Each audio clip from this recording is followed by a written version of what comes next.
Vamos a ver entonces un poquito. Permítame, voy a configurar mi página para verla bien. Entonces, vamos a seguir trabajando con teoría de juegos. Habíamos visto hasta ahora, les recuerdo para clarificar un poco cuál es nuestra hoja de ruta, juegos estáticos, juegos simultáneos, de una sola vez. Esos juegos simultáneos de una sola vez. Los dos ejemplos de alguna manera paradigmáticos que vimos fue el juego de la mano invisible y el juego asociado al dilema del prisionero. Vimos cómo podían emerger equilibrios en estrategias dominantes en ambos juegos. Estamos trabajando ahora con otro tipo de juego, que son juegos secuenciales y no simétricos, donde las estrategias que tienen los agentes no son las mismas. Recuerden que, por ejemplo, en el dilema del prisionero, los dos agentes tienen las mismas estrategias. No solamente juegan simultáneamente y cada uno no sabe lo que el otro juega, a priori, por más que conoce los incentivos que tiene el otro para jugar una estrategia u otra, confesar o no confesar. Pero sino que el conjunto de estrategias que tiene disponible en el dilema de prisioneros son también simétricas. O sea, es confesar, no confesar en un caso, plantar arroz y mandioca en el caso de la mano invisible que vimos en la clase pasada. ¿Sí? En el juego del ultimátum hay dos características importantes que cambian. Hay un juego secuencial, un proponente, el rol de uno de los jugadores es el de proponente y el otro el de receptor de una propuesta. Y por lo tanto es secuencial y no simétrico porque el tipo de estrategias disponibles para ambos jugadores es distinta. Quien propone debe decidir cuál es la oferta que le hace al receptor. Entonces, su set de estrategia además puede ser relativamente incontable, en el sentido que puede proponerle cualquier distribución posible de los $100, ¿sí? que habíamos visto en la clase pasada. Y a la misma vez el receptor tiene una estrategia que sí que es binaria, que es aceptar o no aceptar. Si acepta, se concreta la distribución propuesta por el proponente. Si no acepta, ambos jugadores se quedan sin nada a priori. ¿Sí? Por lo tanto, eso es un poco el esquema que vimos en la clase pasada del juego Ultimátum. Y el juego Ultimátum también era una manera de mostrar con evidencia empírica, implementado en varios contextos muy distintos, cómo en realidad el supuesto de comportamiento que muchas veces seguía los modelos económicos, casi que el surgimiento de la economía como disciplina, la noción de homos económicos, donde cada uno sigue su propio interés y en forma egoísta mira solamente el resultado que le toca. En realidad, el juego del ultimátum muestra evidencia de que las conductas humanas son algo más complejas. Y puede haber mecanismos por ejemplo, de reciprocidad. Alguno de ustedes lo plantea con mucha claridad en la clase pasada. Bueno, si me hace una oferta que entiendo que es muy baja, no la voy a aceptar por más que me quede sin nada, porque entiendo que no están siendo justos conmigo. Hay un criterio de reciprocidad por medio. Cierta aversión a la desigualdad. Si me hace una oferta que entiendo que es muy inequitativa, tampoco puedo no aceptarla también. O cierto nivel también de altruismo, o sea, pautas de conducta en donde dentro de los objetivos de las personas no está solamente su propio bienestar, asociado, por ejemplo, a la distribución, en este caso, de ciertos recursos monetarios, sino que pueden estar asociados también a criterios de justicia procedimental, por ejemplo, de cómo se llega a ciertos resultados, o sustantiva, cuando se mira el resultado en sí mismo. Cuando me refiero a procedimental, me refiero, por ejemplo, no se está haciendo justo con nosotros, o no se nos está tratando en forma equitativa con respecto a otros actores. De ese tipo de tenores son consideraciones que suelen aparecer en este tipo de cosas. Entonces voy a seguir avanzando con esto, partiendo de la base que en realidad ya en la clase pasada hicimos bastante en esta dirección. ¿Sí? Recuerden que habíamos visto el juego, la evidencia empírica, que está resumida en el artículo que aparece abajo de la gráfica, ¿sí? Del juego del Ultimátum, tal como lo vimos el juego del Ultimátum, ¿no? Sin diferencias ninguna, o sea, un juego en donde se le ofrece $100, cómo distribuir $100, hay un oferente que le ofrece a un receptor cómo distribuir $100, el receptor acepta o no acepta, y en función de eso se concreta o no la oferta que realizó el oferente. ¿Sí? Y lo vimos en dos contextos distintos. Estudiantes de una universidad norteamericana, de Emory, y agricultores en Kenia. Ahí tienen, por ejemplo, primera conclusión importante es, observen como que lo que tenemos en el eje de las axis es la fracción de la torta ofrecida por el proponente. Observen como en dos ambientes culturales, sociales y normativos distintos, puede haber una propensión distinta a aceptar la oferta por parte del receptor. En Estados Unidos, cuando se le ofrece un 10, por ejemplo, el oferente le dice, voy a dividir los $100 y me quedo con 90 y te ofrezco 10, bueno, una proporción importante acepta la oferta porque es lo contrario que quedarse sin nada. No así sucede con Kenia. Por lo tanto, y esto es importante, lo que quiero señalar con esto es, en realidad, los contextos sociales y normativos pueden incidir también en la propensión a aceptar ciertas pautas de conductas. Y, por ejemplo, en este caso, aceptar ciertas ofertas. En algún sentido, en Estados Unidos parecería que hay menor aversión a la desigualdad o las normas sociales no incorporan una noción de tratamiento injusto si la oferta que realiza el proponente es relativamente baja. Entonces, me fui para adelante. No voy a hacer mucho énfasis en esta propuesta. Por supuesto que los actores incorporan esta información de que hay normas sociales.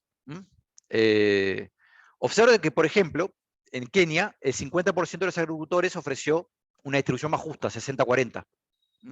Y en cambio esa oferta, por parte de Estados Unidos, solamente lo hizo un 6%. ¿Con qué vamos con esto? O sea, no solamente importa la norma de conducta, sino que ambos actores, ambos agentes, tienden a incorporar esas pautas de conducta. Ya sea para aceptar una oferta, si me ofrecen en Kenia algo que esté por debajo al 40% del total, quizás tienda a no aceptarla, porque entiendo que violenta ciertas normas de convivencia, por ejemplo. En Estados Unidos no sucede, pero también el oferente incorpora esa pauta de conducta.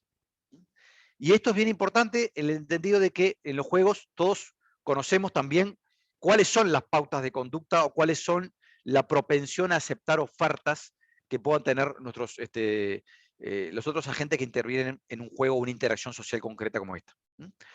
¿Eso quiere decir que estamos concluyendo que en Kenia los oferentes son menos egoístas? No. Lo que está pasando es que están incorporando esa pauta de conducta. Y saben, no necesariamente la respuesta, ¿no? Fui demasiado rotundo. No necesariamente. Lo que está sucediendo es que ellos saben que es probable que no les acepten una oferta si ofrecen una porción demasiado pequeña en la distribución al receptor. ¿Sí? Esto un poco cambia el marco de acción que venimos pensando en Generadores Economistas y simplemente le queremos llamar la atención en el curso sobre el hecho de que las motivaciones y la forma en que actúan las personas muchas veces tienen componentes que salen del modelo canónico, egoísta, donde que surge con Adam Smith, posiblemente hacia 1776, que es el primer economista que lo plantea con bastante claridad, en el sentido de decir, bueno, en realidad cada uno de nosotros actuando en forma aislada y en pos de nuestros intereses, hasta podemos llegar a un óptimo social. Recuerdan lo que vimos en la clase pasada. Bueno, ese modelo canónico puede no tener sentido, puede por lo menos ser relativamente pobre para comprender la motivación nuestra como integrante de una sociedad para comportarnos de una manera u otra manera. ¿Sí? Y aparecen otro tipo de modelos, altruismo, aversión a la desigualdad, la necesidad de reciprocidad en los procesos, ¿sí? La necesidad de ser tratado con igual dignidad por parte de las contrapartes, independientemente del resultado. ¿Sí? Son elementos constitutivos del ambiente social donde interactuamos que va a incidir también en las pautas de conductas y las decisiones que tomemos, no solamente los resultados que vamos a obtener cada uno de nosotros como integrantes de una sociedad en la interacción social. ¿Hasta acá hay dudas? Esto habíamos empezado a verlo algo rápido en la clase pasada, pero hasta acá habíamos llegado. No. Muy bien, gracias. Vamos a hacer un pequeño encuesta a partir de estas cuestiones. También lo habíamos hecho la clase pasada, creo que había llegado acá, pero no me acuerdo. Tengo alguna duda de eso. Con el VBox, si les parece, la pregunta es, ¿recuerdan ese mismo juego que teníamos? Ahora están jugando como receptores. ¿Sí? Entonces la pregunta es, ¿acepto recibir 20 y que el proponente se quede con 80? ¿Rechazo recibir 20 aunque esté la posibilidad de que el otro receptor acepte y se realice el reparto entre ellos? Discúlpenme, inicié no me contesté todavía. Ya me acuerdo cuenta que inicié la cosa.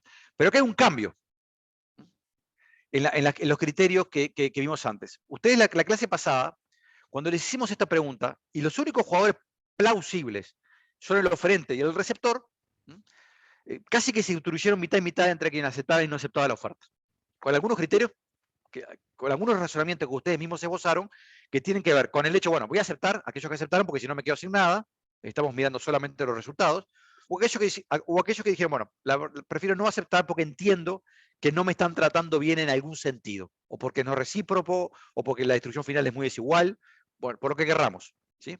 Pero lo cierto es que había una distribución similar. Pero veamos qué sucede si hay un pequeño cambio en el marco en que se da esta interacción social. Les leo textualmente. Están todavía entrando a sala. Supongamos ahora que hay 2 receptores en lugar de 1. ¿Qué cambia acá? Tengo 3 jugadores. Pueden ustedes inclusive imaginar si hubiera más jugadores, ¿sí? Más receptores. Si cualquiera de los receptores acepta, pero el otro no, el receptor y el proponente se reparten el dinero. Y el otro receptor no obtiene nada. O sea, hay 3 jugadores. Si ninguno acepta, nadie obtiene nada, incluyendo el proponente. Si ambos aceptan, se elige uno aleatoriamente, que será el que reciba la parte del receptor. ¿Sí? Por lo tanto, hay 3 escenarios posibles. Los 2 aceptan y se distribuyen, y hay una probabilidad positiva de obtener $20, uno va a obtener $20 y el otro no, los receptores. ¿Sí?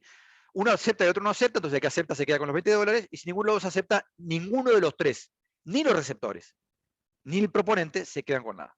¿Sí? Entonces, seamos claros con esto. Acá el juego cambió en el sentido de que no solamente es un vínculo entre el receptor y el proponente, sino que hay otro receptor. ¿Ah? Y entre los receptores no coordinan la respuesta. ¿Sí? Tienen que aceptar o no aceptar, simplemente. No hay coordinación posible entre los 2 receptores. ¿Ah? En este contexto, vamos a ver qué contestarían ustedes si son un receptor. Y saben que hay otro receptor también. ¿Sí? Si van a tender a aceptar o van a tender a no aceptar la oferta. ¿Se entendieron las reglas de juego y cómo cambiaron con respecto a la clase pasada? Sí. Sí. Bueno, vamos a jugar este juego a ver si cambia algo la conducta de ustedes con respecto a la clase pasada, ahora que hay otro receptor y que además no ven qué va a ser ese receptor si ustedes son uno de los quienes reciben la oferta. Ahora sí voy a abrir la encuesta. Permítame. Ahí va.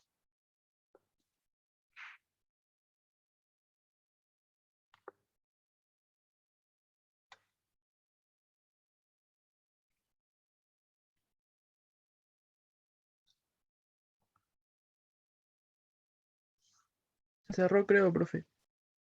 ¿Y por qué se cerró? No. Sí, a mí se me cerró. Se cerró, Bueno. sí. Vamos de vuelta. Ahí cerró efectivamente.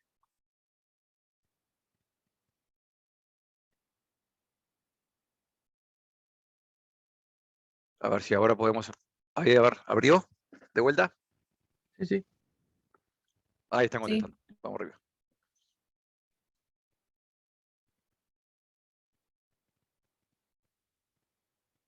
Profe, una pregunta mientras contestan. ¿Sí? ¿Van a hacer alguna clase de repaso en el receso? Bueno, podemos ver eso. En todo caso, vemos con Ivonne de poner alguna clase puntual. No, de repaso no. Puede haber alguna clase de dudas, que es distinto. Bien, gracias.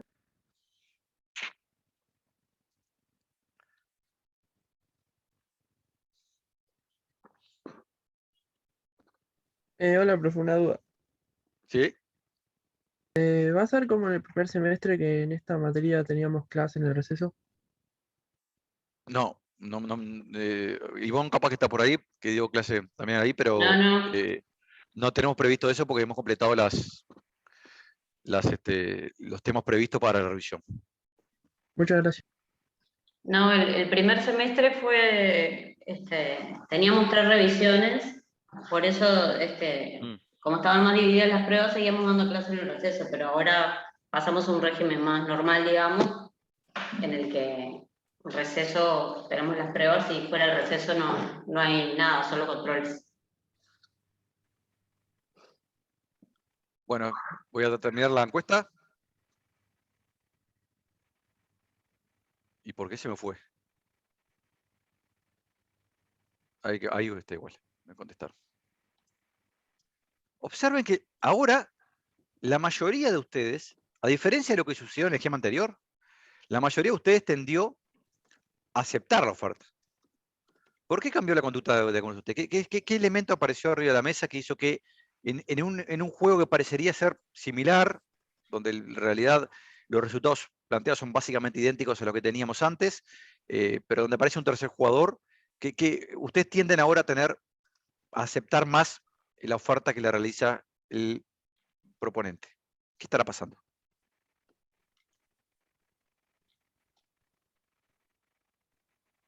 Porque no estoy tan dispuesto a que el otro competidor se lleve la totalidad. ¿Cómo es tu nombre? Franco. Franco. Bien. Creo que la palabra clave que planteaste es competidor. Ahora hay competencia entre actores por recibir la oferta. Ya no es un vínculo bilateral entre dos actores, dos agentes, sino que hay competencia entre una de las partes del juego, en una de las partes del juego, para recibir la oferta. Y por lo tanto, no solamente pienso en el criterio de justicia o en el criterio de adecuación de la oferta que me hace el proponente, sino que también pienso con criterios similares qué sucedería si el otro acepta y yo no acepto. ¿Sí? Entonces, por lo tanto, hay un cambio en el contexto que conlleva también a una situación de esta naturaleza. ¿Sí? Entonces, cuando hay competencia, los resultados parecen cambiar y tiende a haber una mayor propensión a que los receptores acepten la oferta. Por eso también cuando hablamos de demos económicos es un modelo que no debemos descartar tampoco a priori, porque efectivamente hay otras motivaciones en el comportamiento de los seres humanos, pero en algunos contextos determinados, por ejemplo, cuando hay contextos relativamente competitivos entre actores que cumplen roles similares en la sociedad, en este caso aceptar una oferta, en otros casos podría ser producir un bien, ofrecer cierto conjunto de bienes a la sociedad, agricultores que producen el mismo producto. En realidad puede que los modelos tiendan a parecerse, los modelos de comportamiento tiendan a parecerse más a lo que conocemos como homos económicos, en donde cada uno actúa mirando estrictamente sus intereses y menos sobre, por ejemplo, el resultado que tienen los otros. ¿Qué es lo que está pasando por medio del fundamento institucional? Bueno, entre otras cosas, el receptor, si le molesta la oferta, en el caso anterior estaba seguro de que al no aceptar la oferta del proponente, lo estaba castigando. En este caso, ya no está seguro de eso. Puede no aceptar la oferta del proponente y quedarse sin nada. O sea, ni lo castiga porque el otro receptor aceptó la oferta, ¿sí? ni se queda con algunos dólares porque no aceptó él la oferta. Por lo tanto, ahora en realidad la ausencia de un vínculo bilateral hace que la posibilidad de aplicar un castigo se reduzca y es probable que y el riesgo de quedarse sin aplicar el castigo que me gustaría aplicar y a la misma vez sin los recursos asociados a la distribución es alta. Pregunta, ¿cómo se podría aplicar este razonamiento a una empresa a la hora de contratar a un nuevo trabajador?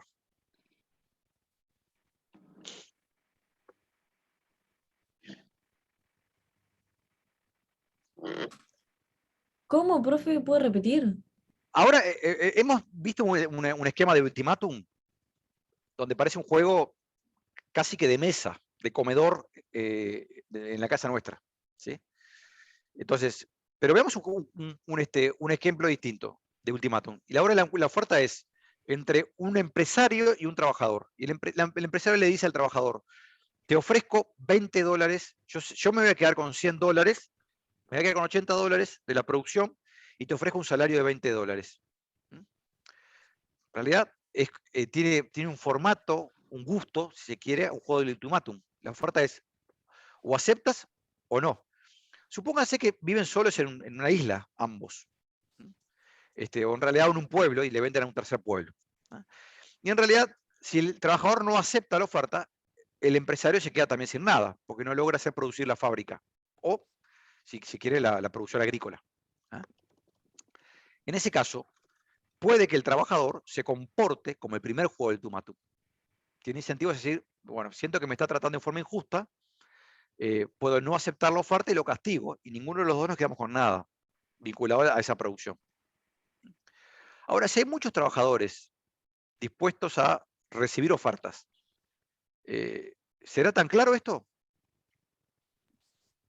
¿Va a existir como una competición entre quién, en el caso del empresario y el empleado, en la aspiración salarial, cuál es la mínima aspiración salarial que se puede tener? Eso parece ser válido en el modelo en donde tenés solamente un trabajador posible, pero si hay muchos trabajadores que están dispuestos a aceptar una oferta, a ser receptores de Problema, una oferta, Competís con los otros para que ganás vos o ganás los otros, puede ser competís, también. competís con los otros. Hay un puesto de trabajo y se hacen 10 ofertas distintas. Entonces yo sé que si yo no acepto porque entiendo que me pueden tratar tratando, por ejemplo, en forma injusta, bueno, pero hay otros que pueden aceptar. ¿Qué va a el pasar con problema de esto? la Bueno, competencia es que podés quedar al margen. En cambio, en el otro ejemplo, ¿no? exactamente. O sea, en realidad en un juego de ultimátum, el juego de ultimátum, como verán, en realidad uno lo puede pensar como lo vimos recién, pero lo puedo pensar también como un juego de ofertas. O sea, hay una oferta y dice, bueno, que te ofrezco esto, si no aceptas trabajar por este salario, en realidad tengo la opción de ir hacia otros trabajadores que puedan aceptar la oferta. Por lo tanto, lo que nos deberíamos llevar a pensar es que quizás en un contexto donde haya competencia en un lado del juego, en este caso entre los receptores, bueno, eso puede ser explotado en términos de poder relativo por el oferente.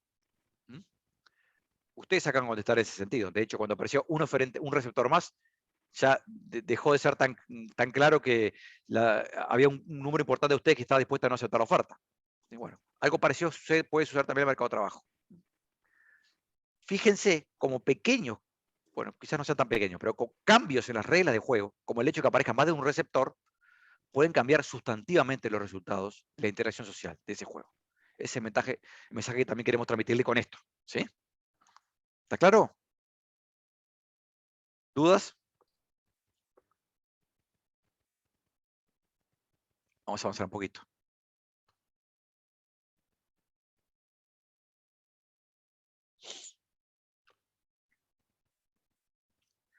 Vamos a ver un pequeño experimento social para que vean cómo funcionan estas cosas. Supóngase que ustedes encuentran una billetera con dinero, la identificación del propietario y una llave. O sea, 3 elementos en la billetera. Y la opción que tienes es, o devuelvo la billetera porque sé dónde viva, conozco a la persona, está su identificación, ¿sí? O guardo todo el contenido en mi bolsillo y me llevo fundamentalmente la plata, que es lo más interesante. Este experimento se efectuó en varias ciudades para, de alguna manera, calibrar el grado de honestidad civil, se le llama, de los ciudadanos en distintos confines del mundo. El juego consistió en 17.000 billeteras perdidas, obviamente falsamente perdidas, porque estaban siendo observados quienes recibían eso, quienes encontraban esa billetera, pero con alguna variante. En algunos casos estaba solamente la identificación y en algunas solamente estaba el dinero y la identificación. Entonces, y después tenía la llave y una lista de compra. Entonces, todo esto para medir cuál es el grado de proclividad de los ciudadanos a devolverle al propietario la pérdida que tuvo de sus activos. Los resultados son un poquito sorprendentes y fueron publicados en la revista Science, lo mismo que en el caso anterior. Vuelvo a decir, la revista Science es una de las principales publicaciones científicas académicas del mundo. ¿Sí? Y el resultado sorprendente es porque en realidad los ciudadanos devolvían más la cartera cuando contenía los billetes que cuando no lo contenía. Fíjense los resultados promedios para todo el mundo, ¿no? Esto de vuelta va a haber algunas diferencias por región que nos interesan un poco hoy, en esta clase. Sin dinero, cuando no tenía dinero, se retornaba el 46% de las pertenencias. ¿Sí? Cuando tenía $13, un 61%, y cuando tenía $94, un 72%. ¿Qué les parece? ¿Qué puede estar pasando acá? Porque hay un comportamiento de esta naturaleza que uno podría pensar a priori que es, por lo menos claramente contraintuitivo contra la noción de un modelo muy centrado en el comportamiento humano asociado al egoísmo personal y a los resultados personales.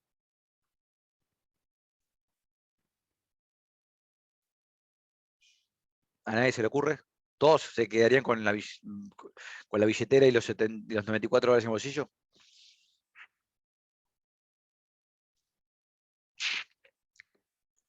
como que prima el altruismo y como que generan empatía. Cuanto más plata tienen, sienten que más perdió la otra persona, entonces No. capaz que por eso es que a mayor medida de dinero devolvía más.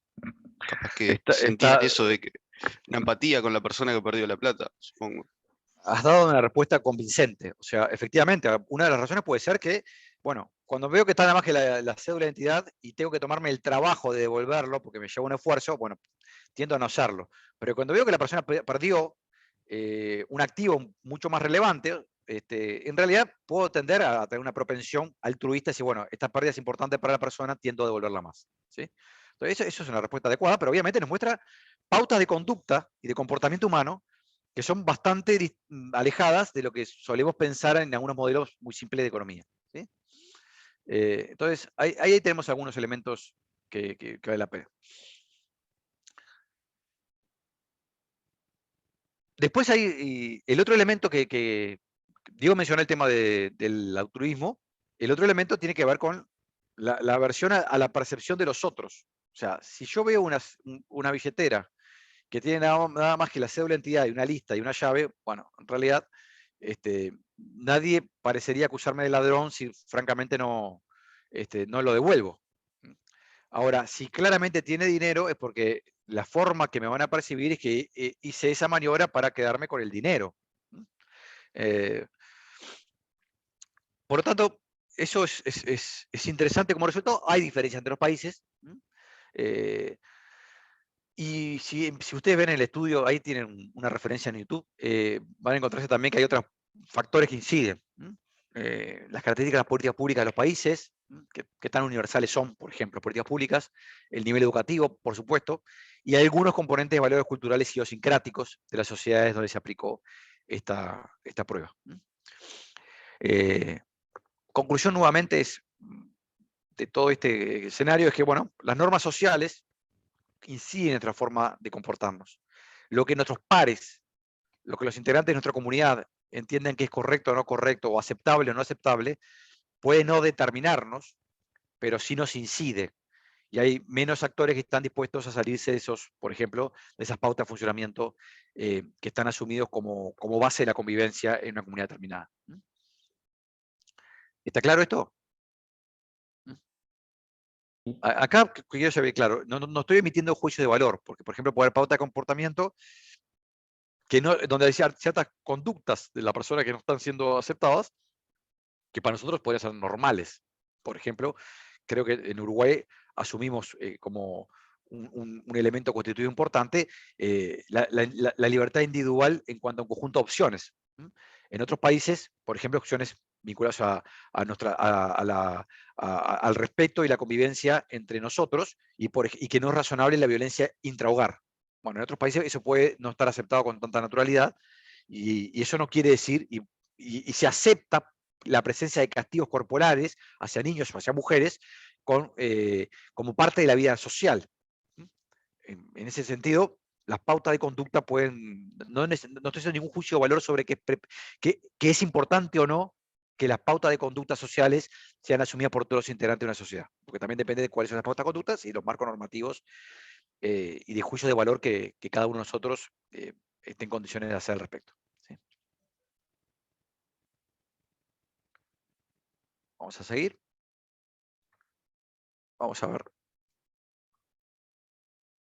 Un concepto importante que le vamos a dedicar casi que todo lo que queda de la clase de hoy, que es la noción de equilibrio de Nash.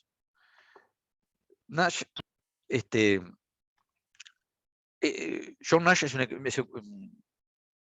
yo diría es un matemático derivado del economista, ganador del Premio Nobel de Economía, con una vida muy particular. Aquellos que quieran tener una aproximación imperfecta, pero interesante a la vida de Nash, hay una película que se llama Una mente brillante que la resume,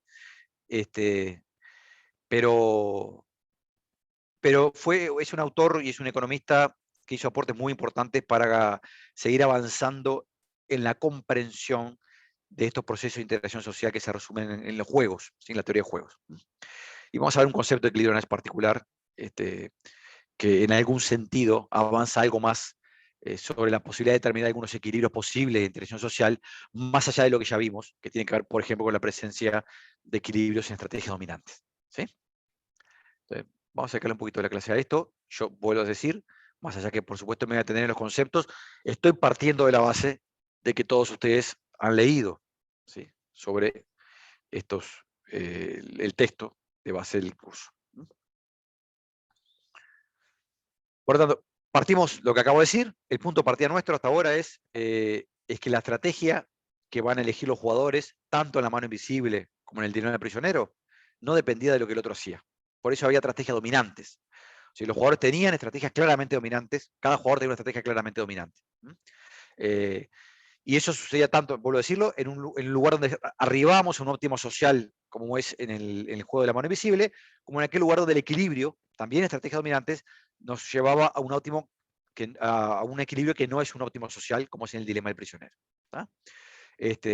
Ahora vamos a incorporar interacciones sociales donde no hay estrategias dominantes, pero donde es posible y plausible conjeturar sobre cuál va a ser el equilibrio resultante de esa interacción social. Y ahí es donde la noción de equilibrio de Nash nos va a ayudar mucho. Supongamos este juego. Otra vez, a Bala y Anil, con estos pagos.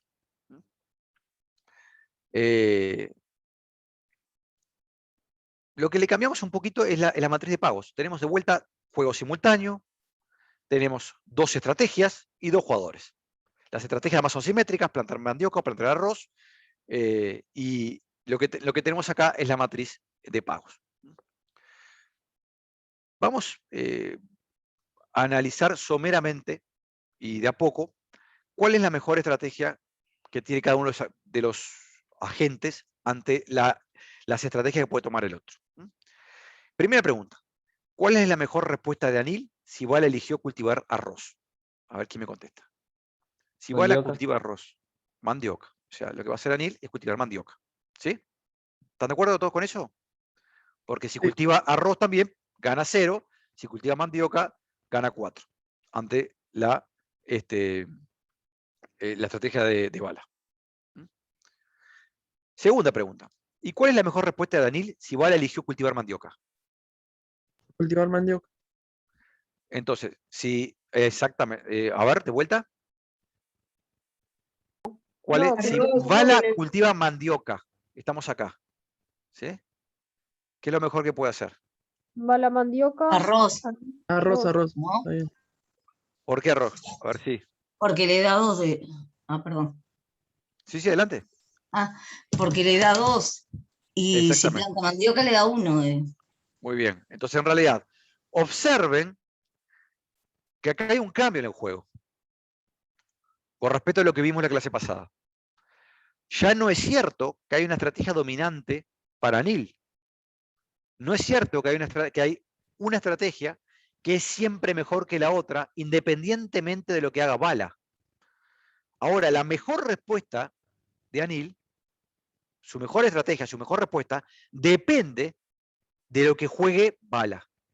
¿Se dan cuenta la diferencia? ¿Muchachos? Sí. Por lo tanto, no hay una estrategia dominante para Anil. ¿Sí? Vamos a ver al revés, cuál es la mejor respuesta de Bala si Anil eligió cultivar arroz. ¿Quién me contesta? Anil, ahora estamos acá. Anil decidió cultivar arroz. Mandioca. Mandioca. Estamos acá, ¿verdad? Entonces, la mejor respuesta de Bala es,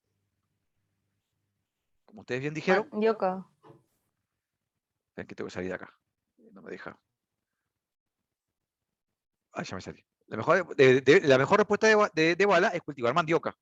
¿Sí?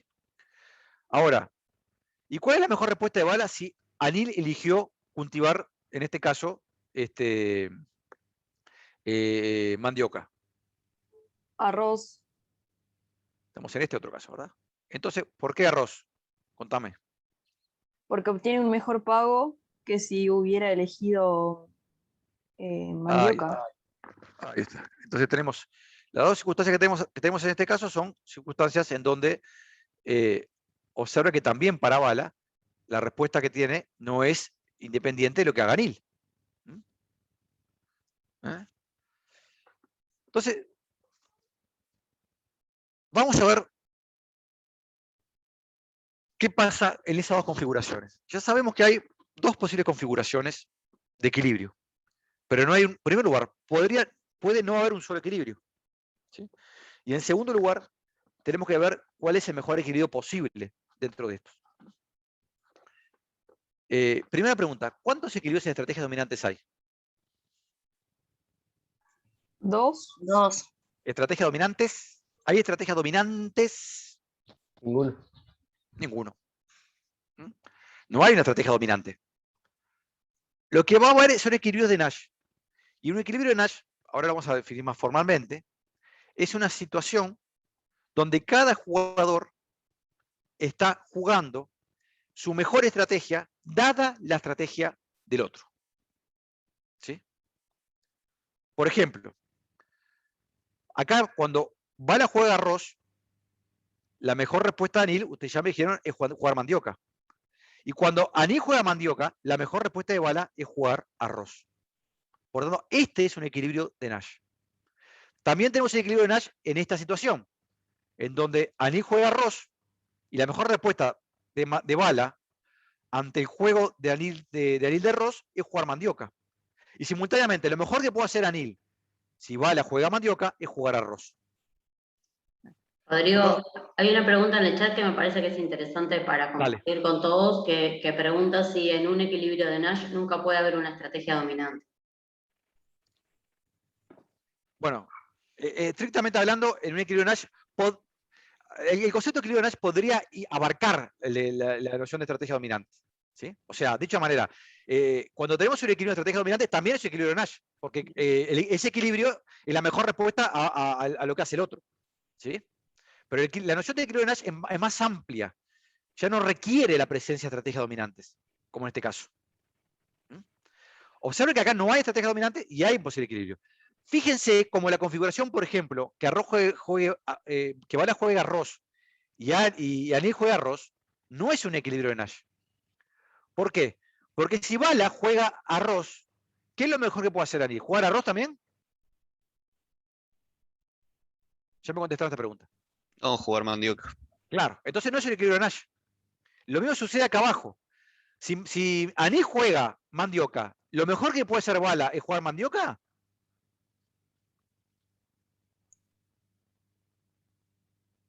No, jugar arroz.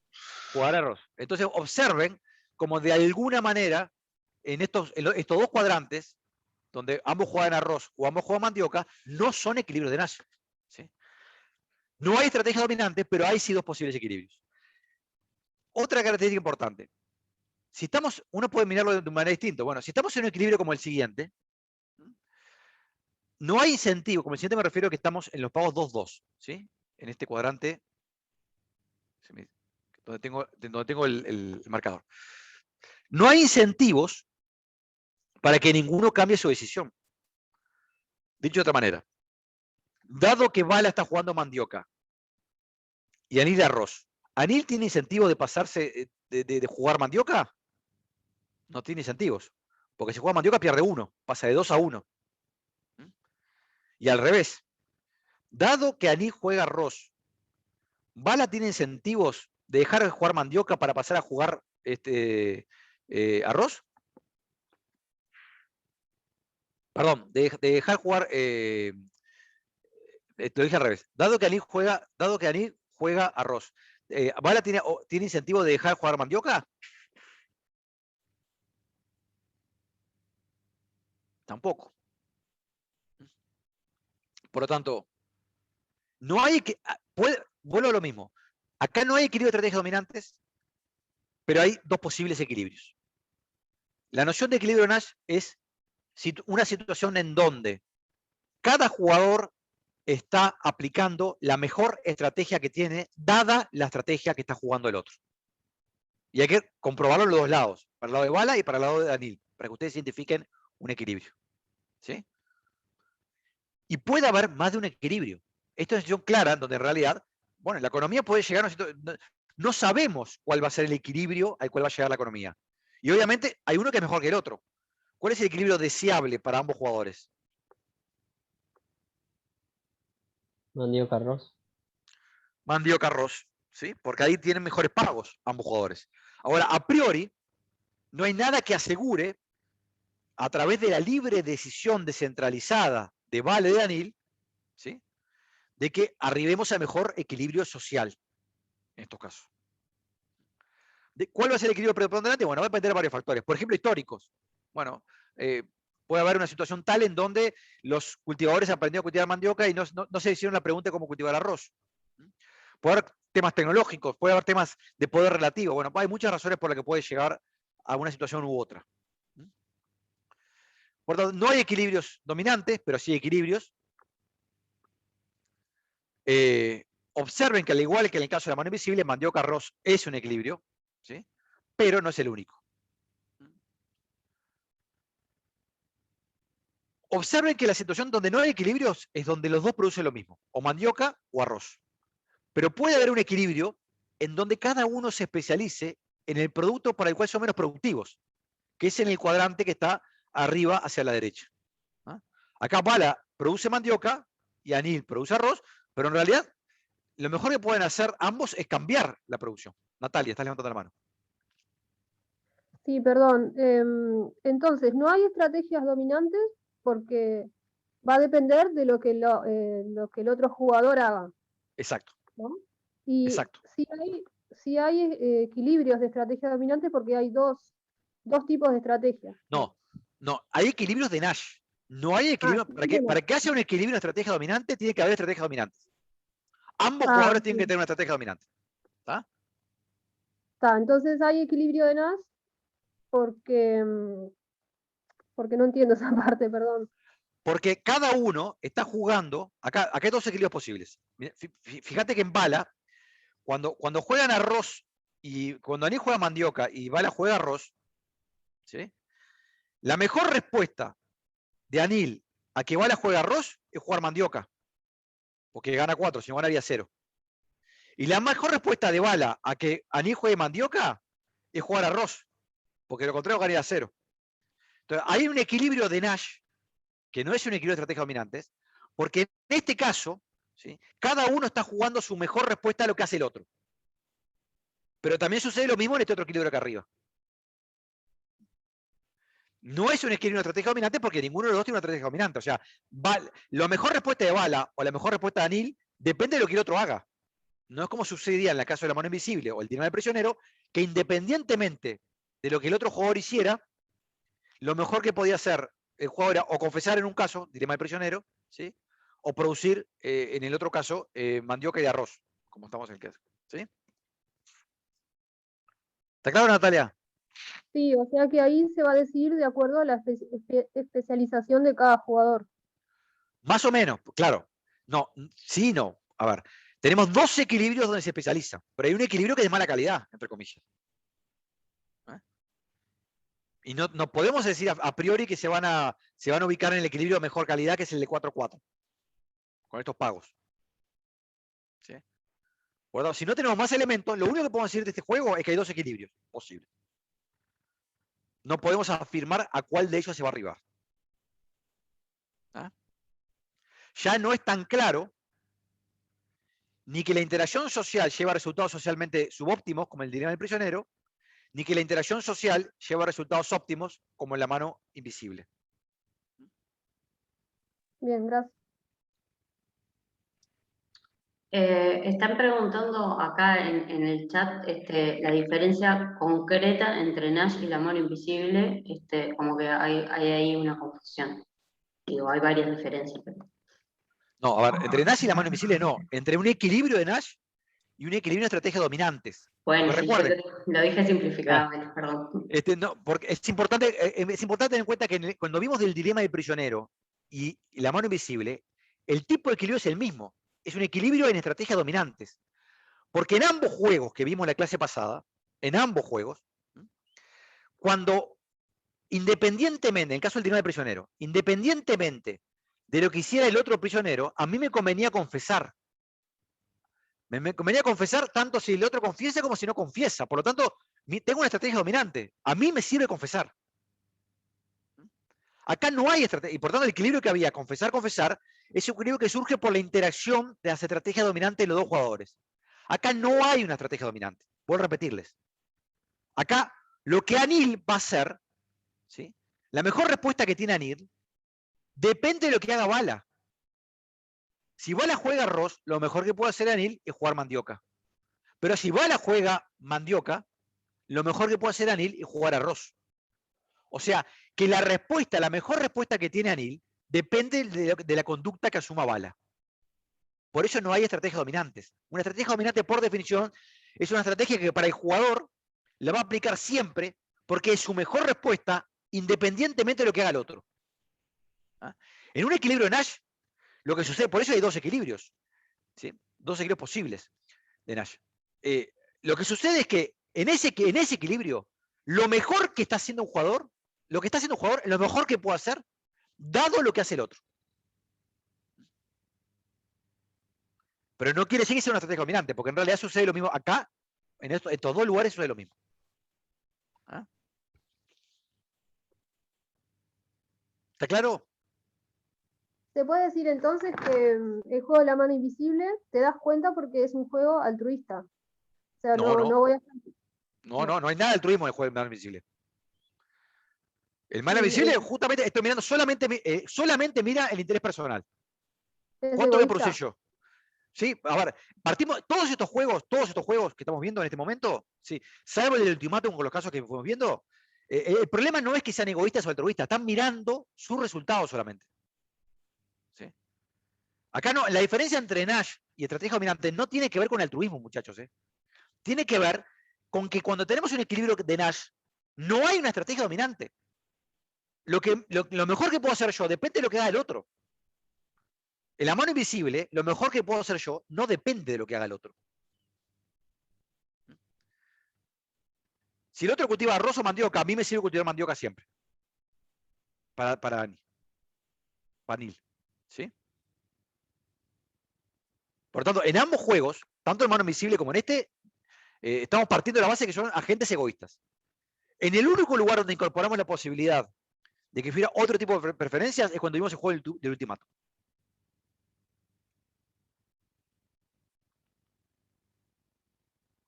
Lo que cambia el resultado no es que las preferencias sean distintas. Lo que cambia el resultado es que no hay estrategias dominantes. Pero sí hay situaciones en donde lo que hace un jugador es lo mejor que puede hacer dado lo que hace el otro. Lo mejor que puede hacer Anil es jugar Mandioca, dado que el otro, que Bala juega arroz. Y lo mejor que puede hacer Bala es jugar arroz, dado que Anil juega Mandioca. ¿Sí? Por eso es un equilibrio de Nash. Y también se cumple la inversa. Lo mejor que puede hacer Bala, dado que Anil juega arroz, es jugar Mandioca. Y lo mejor que puede hacer Anil, dado que Bala juega Mandioca, es jugar arroz. Por eso tengo dos equilibrios distintos.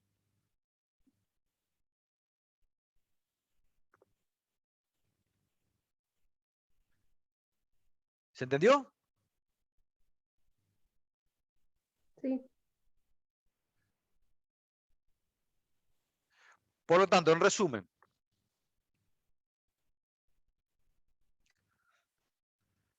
equilibrio de Nash. El equilibrio de Nash es el resultado cuando cada individuo juega su mejor respuesta a las estrategias elegidas por alguien más. Lo que acabamos de ver. ¿Sí? Hay dos equilibrios en este caso, en donde en un caso uno juega mandioca y otro arroz, y en el otro caso se invierte esa relación, esas estrategias. ¿Sí? Pero por definición es el resultado de que cuando cada individuo juega su mejor respuesta a las estrategias elegidas por alguien más, por el otro jugador, o los otros, si hubiera más. Nadie tiene incentivos a cambiar esa decisión, porque si cambia de decisión pierde, dado lo que juega el otro. El ejemplo que está acá es un ejemplo clásico. Si en Uruguay todos manejamos por la derecha, ¿sí? No tengo incentivos para empezar a manejar por la izquierda, porque entre otras cosas porque voy a chocar y voy a dejar un problema. Hay una norma en donde el hecho de que cada uno juegue, manejar por la derecha nos beneficia a todos y no tengo ningún incentivo a cambiar mi decisión. Ahora, fíjense que el equilibrio en Uruguay no es igual que en Inglaterra. ¿Por qué no es igual en Uruguay que en Inglaterra? Es el mismo equilibrio. ¿Eh? Porque en Inglaterra se maneja por la izquierda. El equilibrio social en Inglaterra llevó a un arreglo distinto. La estrategia es todos manejamos por la izquierda. Y eso es un equilibrio de Nash. Si alguno cambia esa decisión, le va a ir peor. En Uruguay todos manejamos por la derecha y eso es un equilibrio de Nash. ¿Está claro?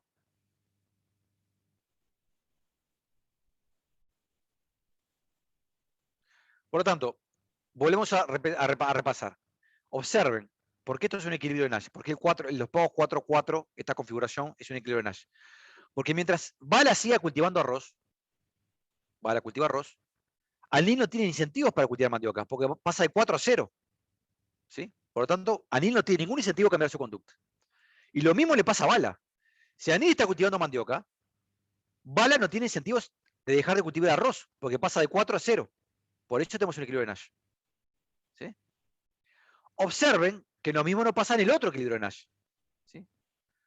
Si Bala, si ante la respuesta, ante el juego de Anil que cultiva arroz, Bala dice dejar de cultivar mandioca para pasar a cultivar arroz, pierde 1, pasa de 2-1. ¿Sí? Y lo mismo le pasa al otro jugador. Por tanto, para firmar algunas ideas, vamos a hacer esta encuesta. Acá tienen la materia de pagos. De un juego simultáneo, de una sola partida, simétrico. Respuestas a estos juegos que hemos visto. Le voy a plantear ahora. Hay 2 equilibrios de Nash, mandioca, arroz y arroz, mandioca.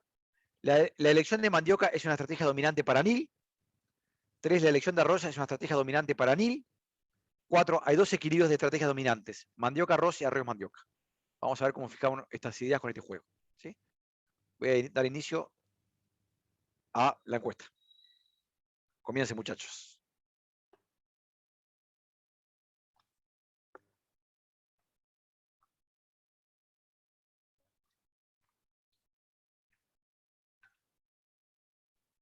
A mí no me deja entrar a la encuesta. ¿Qué pasa? Que el ID que está allí arriba está mal. ¿El número? Sí, a mí me pasó hoy que cuando le fui a pasar el video a todos, agarré esta diapositiva y copié este y no es el que usamos siempre. No sé por qué. ¿Vos le diste conectar cuando entraste? ¿Está en pantalla completa? Sí, pero le pongo de vuelta. Vamos a ver por las dudas. Dejemos un segundo. Igual había algunos que estaban entrando, pero no sé. Habría como que Sí, entrar ese otro número. porque ya lo tenían, Claro, ya lo tenían porque como si vos tenés establecido. el Vibus Pasaron el instalado video al en el chat. celu. Ya lo pasé ahí. No, Es ese que está bien claro, pero. que si vos tenés instalado en el celular el Vbox, siempre podés entrar sin poner el ID, por eso. Claro. Claro, porque te manda directo el. Claro, Yo el starter. siempre lo vuelvo a poner siempre, no sabía que se podía guardar. A mí me Yo aparece una opción Y bueno, abajo. este es el número correcto, ¿no? 174.863.338, ¿no? Ese es el correcto. ¿Para qué voy a Es salir? ahí. Voy a dejar de compartir porque si no voy a.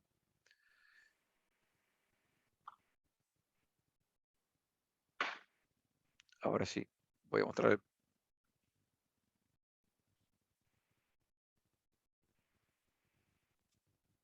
Ahí volvimos.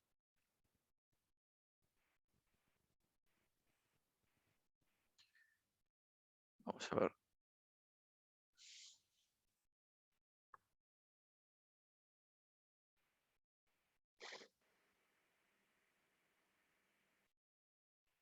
Ahí va. Ahora sí, muchachos.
Bueno.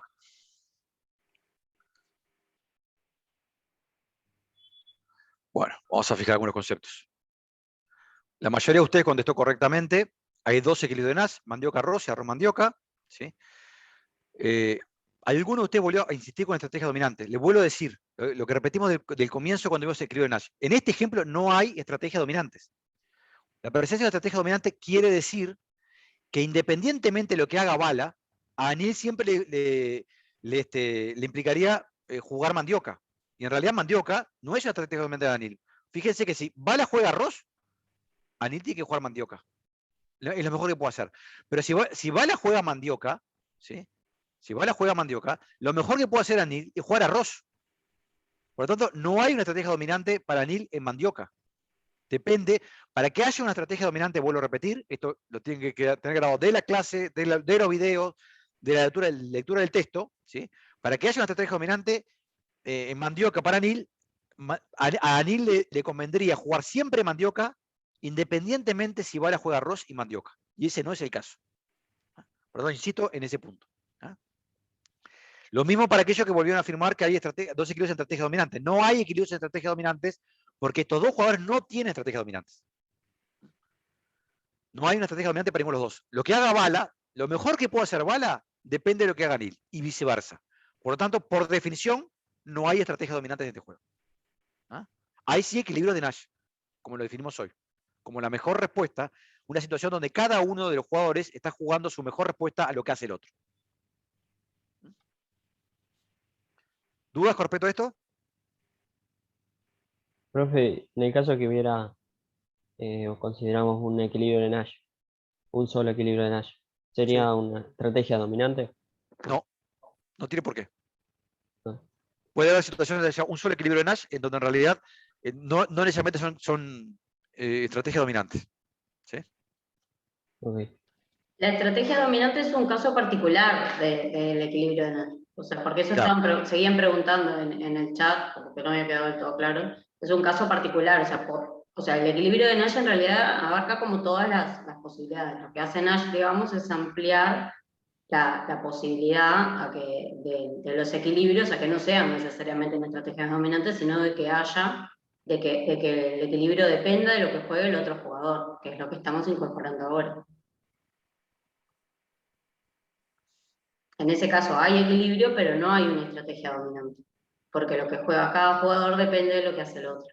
O sea, o la mejor opción para cada jugador depende de lo que haga el otro.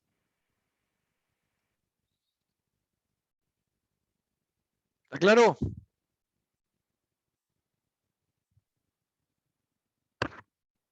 Sí.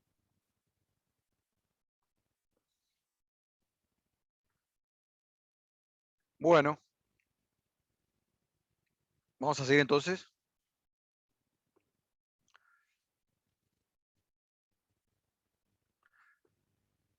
Otro ejemplo. Un ejemplo que tiene que ver con la incorporación de cambio tecnológico y que muchos, digamos, hay mucha discusión al respecto de cómo ciertas innovaciones tecnológicas predominan sobre otras posibles y plausibles. Acá tenemos un juego muy particular. Dos programadoras. Entonces, dos programadoras que, Bettina y Astrid, que pueden usar el mismo lenguaje, C++ o Java. Si ambas juegan el mismo lenguaje, por ejemplo, Java y Java, si ambas programan el mismo lenguaje, Astrid se beneficia un poco más porque es mejor usando el código Java. Y cuando ambas operan con C++, la que se beneficia algo más es Bettina, por la misma razón. Ahora, si trabajan en lenguajes distintos, el trabajo de ambas es menos productivo, porque le cuesta intercambiar. O sea, no trabajan en forma aislada, sino que tienen que hacer algún tipo de desarrollo conjunto o compartir sus desarrollos en un mercado donde se premia el hecho que las aplicaciones, por ejemplo, estén sostenidas en el mismo lenguaje de programación. Entonces, este juego es un juego bien típico de incorporación tecnológica. Y de alguna manera tiene que ver con cómo se logra, cómo cierto tipo de innovación prima sobre otra. Por en este caso, cómo cierto lenguaje de programación puede primar sobre otros lenguajes de programación. Ese es un poco el esquema que tenemos ahí. La pregunta es, ¿hay un equilibrio de Nash en esto? Vamos a averiguar si hay un equilibrio Nash. Ahí tienen la matriz de pagos. La pregunta clave es, tenemos que preguntarnos en cada caso cuál es la mejor respuesta que cada jugador tiene ante lo que hace la otra. Por ejemplo, fíjense ahí. Si Astrid juega Java, lo mejor que puede hacer Bettina es jugar Java también. Esa es la mejor respuesta ante la estrategia de Astrid de jugar Java. ¿Sí? Ahora bien, a ver quién me contesta. Si Astrid juega C++, ¿qué es lo mejor que puede hacer Bettina? C++. Jugar C++. Porque gana 6 en lugar de 0, ¿verdad? ¿Están de acuerdo con eso? ¿O no? Sí. Perfecto. Y si Bettina juega Java, ¿qué es lo mejor que va a hacer Astrid? ¿Cuál es la mejor respuesta? La mejor respuesta que tiene Astrid ante la estrategia de Bettina de jugar Java. Jugar Java. Jugar Java. Jugar Java, ¿sí? Ya me pueden adelantar. Ahí tiene un equilibrio Nash, ¿verdad? ¿Sí? Sí. Donde se conjugan las mejores respuestas de ambas. Ahora, si Bettina juega C++, ¿qué es lo mejor que puede hacer Astrid? Jugar C++. Jugar C++ también, porque en lugar de ganar 2, si jugara Java, gana 3. ¿Sí? Entonces, de alguna manera lo que viene ahora, vamos a resumir estos resultados que ustedes me acaban de compartir. Ahí tenemos cuando Astrid juega C++, que es lo que puede hacer Bettina. Como ustedes ya me dijeron, jugar C++ también. ¿Sí? Y cuando Bettina juega Java, lo mejor que puede hacer Astrid es jugar también Java. ¿Sí? Ahora, si Bettina juega C++, lo mejor que puede hacer Astrid es jugar C++. ¿Cuántos equilibrios Nash tenemos acá entonces, muchachos? 2. 2 equilibrios tenemos aquí. Es a diferencia de lo que pasaba en el caso anterior, ¿es tan claro que hay un equilibrio que sea superior socialmente hablando? No, ¿Por qué no? porque los dos no tienen la misma ganancia. En cada caso tienen diferentes. ¿Dónde preferiría estar Bettina? Si las únicas opciones fueran estas. ¿En cuál de los dos equilibrios? C++. ¿Y Astrid? Java. Java. Observe que la suma de lo que obtienen los dos, sí, hay uno que prima sobre otro. Si uno mira solamente la suma de estas cosas, pero no es el criterio para identificar cuál es mejor en términos sociales, estas cuestiones. Y claramente no hay posibilidad de una mejora de Pareto en estos casos, pasando de un equilibrio Nash a otro. ¿Por qué no hay posibilidad de mejora de Pareto? No lo vimos todavía. Porque en realidad, ustedes, cuando le llamamos mejora de Pareto, es una situación donde podemos pasar de un equilibrio a otro, o una situación a otra, donde mejoran ambos jugadores. ¿Sí? Y observen que acá no tenemos eso. ¿Sí? No, si mejora uno, empeora el otro.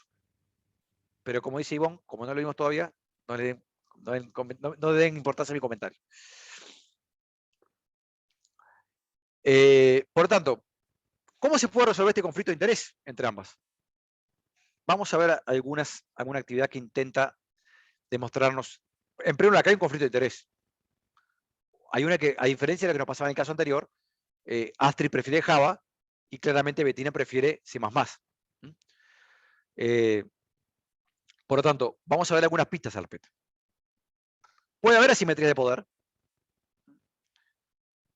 Por ejemplo, que Bettina tenga alguna capacidad de imponer la solución C++ que no está en el juego estrictamente hablando. Bueno, es una empresa más grande o pertenece a una empresa más grande, entonces tiene algún poder sobre Astrid. Puede haber algún mecanismo de compensación o puede haber una cosa de historia. Y ahora le voy a poner un ejemplo de historia. ¿Cómo puede haber un mecanismo de compensación? ¿Qué podría pasar? ¿Qué negocio podrían hacer entre ambos? Hay un negocio que pueden hacer. Bettina le ceda un pago a Astrid para que acepte C++ y C++.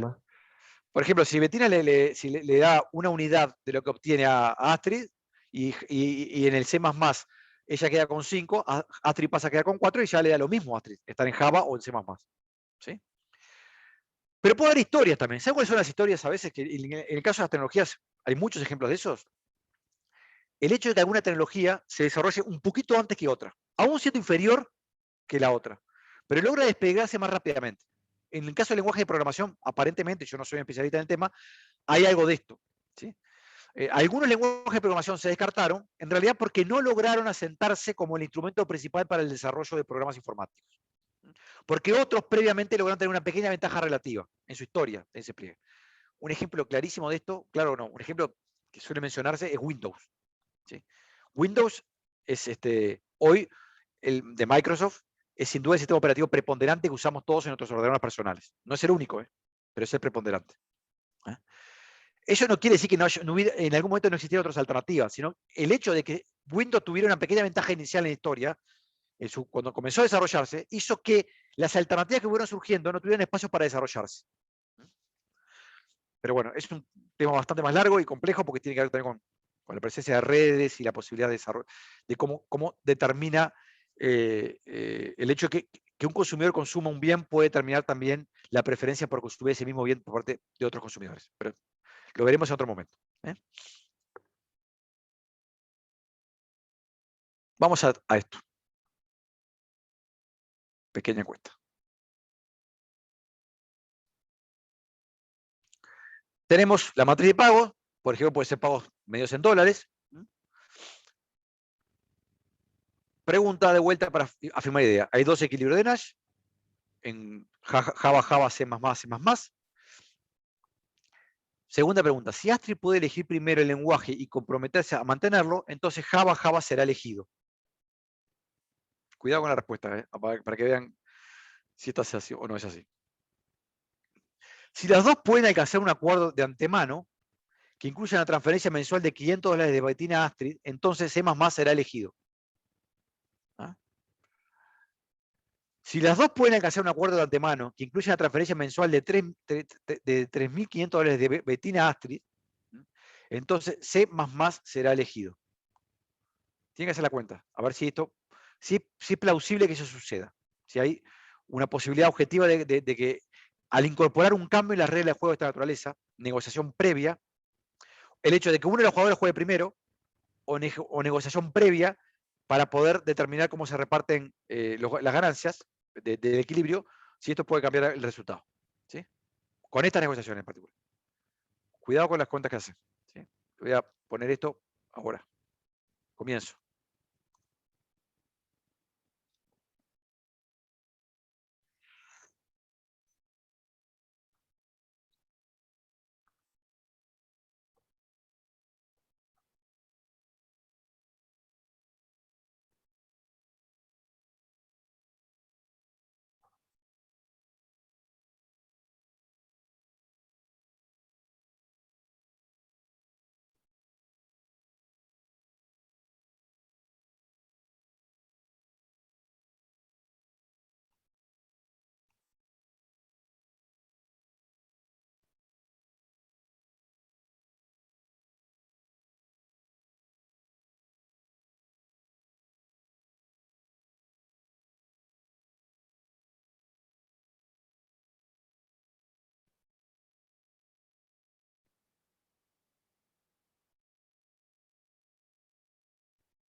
Bueno.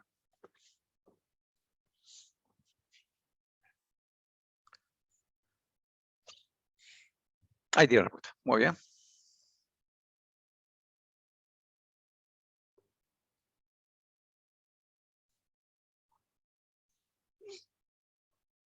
Ahí tiene la matriz de pagos. Hay dos equilibrios posibles, Nash, Java y C++, C++. Ya lo habíamos visto, ustedes lo habían comentado. Está muy bien que la mayoría de ustedes contesten esa pregunta. La segunda, ahora vamos a ver un poquito los resultados. Ustedes contestaron afirmativamente y parece tener algún sentido. Si Astrid puede elegir primero el lenguaje y se compromete a mantenerlo, Entonces Java fue el elegido. ¿Por qué? Quienes contestaron esto afirmativamente, y está bien. A ver, ¿quién me hace el razonamiento de por qué? Porque es lo que más le conviene a Astrid, y en caso de que pueda responder primero, va a ser su elección. Va a elegir Java, y como se tiene que mantener en eso, Bettina lo mejor que puede hacer ante eso, ¿qué es? Elegir Java también. ¿Ah? Sí. A ver, ¿por qué muy poquito contestaron? Y yo comparto que la tercera es válida. ¿Por qué no puede no haber un equilibrio en C++, C++, si acuerdan una transferencia de $500 de Bettina a Astrid? ¿Con cuánto se quedaría Astrid? 3.500. Por lo tanto, ¿alcanza para compensarla de que decida jugar C++ en ese caso? No, porque en Java cobra 4. Ahí está. Y la otra, si los dos pueden alcanzar un acuerdo de mano que incluya una transferencia mensual de $3.500 de Bettina a Astrid. De Bettina a Astrid.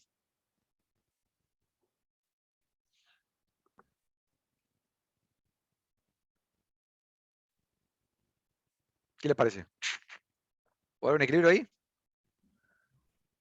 No, porque A Bettina Bettina, se quedaría con muy poco. a Bettina la estamos fundiendo. En ese caso. Claro. ¿Está claro? Ahora, lo que importa de esto es, más allá del resultado concreto, es un juego de esta naturaleza. Estamos saliendo un poco de los supuestos. Ya deja de ser un juego simultáneo.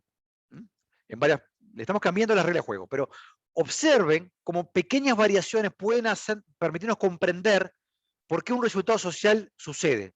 ¿Por qué, por ejemplo, un lenguaje de programación predomina? Quizás porque un jugador logró jugar un poquito antes. ¿Sí? Y en este caso el Astrid juega Java. Entonces, como juega Java, lo mejor que puede hacer Bettina es jugar Java, por más que a ella le hubiese convenido que todos jugaran C++. ¿Sí? O como, por ejemplo, si logramos tener un mecanismo de compensación, podríamos arreglar la situación de tal manera de que nos ubiquemos en C++, C++. ¿Cómo podría pasar eso? Bueno, que Bettina le pase $1.000 a Astrid. Bueno, si Bettina le pasa $1.000 a Astrid, o 1.500 si quieren, ¿sí? Entonces están las dos mejor que en Java. ¿Sí? ¿Está claro? ¿Dudas? Al final, ¿cuál es la respuesta correcta? La 1 y la 2. Ok. Pero yo no entiendo, porque dice que es un juego simultáneo. ¿Por qué Claro, pero le la estamos 2 cambiando un poquito las reglas. Le estamos cambiando un poquito las reglas. ¿Está claro? O sea, si le cambiamos un poquito la regla, y deja de ser estrictamente simultáneo, sino que Astrid puede elegir primero, entonces en ese caso podría haber una pequeña diferencia a favor de ellos. ¿Sí? Ahora, la respuesta tuya es correcta, porque si decimos que es simultáneo, si es simultáneo, eso no puede suceder porque es simultáneo. ¿Ah? ¿Claro? Está bien. ¿Está? Sí. Entonces, acá en el punto 2, 3 y 4 deja de ser simultáneo. Por dos razones deja de ser simultáneo. La primera de ellas, porque en el primero Astrid juega primero. ¿Sí? Y en los 3, 4, donde hay negociación, hay dos etapas. Primero se negocia y después se elige el programa. ¿Sí? ¿Se entiende esto? Por eso, Sí. pero lo interesante es que si uno puede incorporar algún mecanismo distinto que nos aleje un poquito del modelo simultáneo, podemos comprender por qué pasan algunas cosas interesantes como el hecho de que se incorpore cierta matriz tecnológica o de cambio, en este caso un programa, ¿sí?, de computación, en lugar de otras.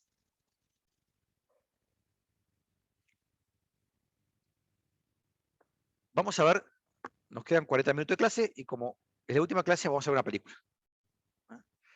Vamos a jugar con ustedes un juego. Vamos a hacer una parte de la película de Christopher Nolan, de Dark Knight, sobre Batman, en este caso, un pedacito de la película.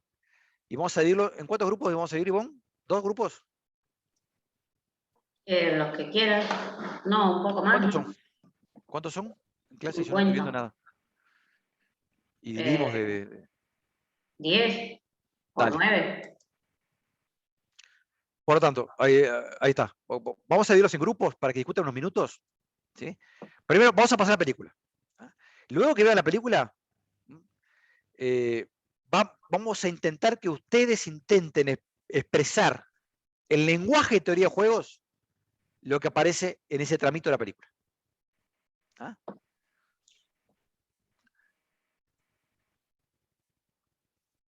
Para pasarle un objetivo del juego, el juego tiene que decirnos quiénes son los jugadores, cuáles son las estrategias, cuál es la información disponible y cuál podrían ser los pagos, que no necesariamente están todos incorporados. Y a la misma vez, ¿qué supuestos tienen que realizar para poder representar en juego una matriz 2x2? ¿Y cuáles son los elementos del juego? De vuelta de jugadores, estrategias, información y pagos. Obviamente, tienen que ser algunos supuestos más de lo que está en la película, ¿no? O sea, tiene que pensar, bueno, ¿cómo podríamos este dilema que nos plantea el Guasón transformarlo en un juego como vimos en clase? ¿Sí? Entonces, voy a pasarles la película, ¿están prontos? Vamos a ver si triunfamos y lo logro hacer. Entonces voy a dejar de compartir esto y voy a pasar a compartir, si lo logro, la película que está acá. Y pueden repitan lo que hay que ver. Tienen que transformar el pequeño tramo de la película que van a ver ahora en un juego simultáneo de una matriz 2x2. ¿Sí? Entonces, la pregunta es, ¿qué supuesto tenemos que hacer para hacer eso? ¿Y cuál sería en todo caso un juego que podría razonablemente bien reflejar el dilema social que nos plantea el Guasón en esta película? ¿Ah? Voy a pasar a la película primero. Va. ¿La ven ahí? ¿Me están viendo la pantalla ahora? Sí. Vamos a ver. ¿Me escuchan? ¿Se escucha ahí? ¿Cuánto paso? Sí. Vale, vamos. ¡Pero no es justo! ¡Deberíamos ir en ese barco! ¿Quieres viajar con ellos? ¡Adelante!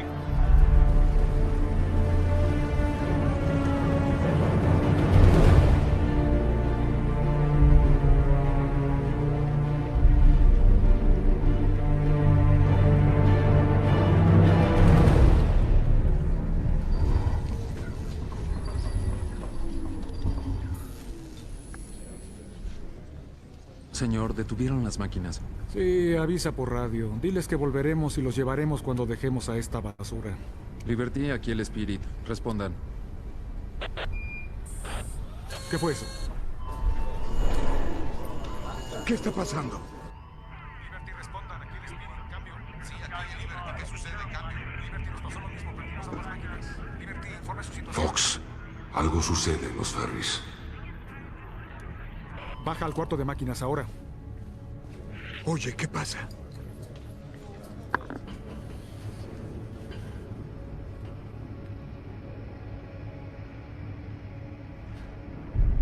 Capitán, hay 100 barriles que contienen explosivos. ¿Y esto?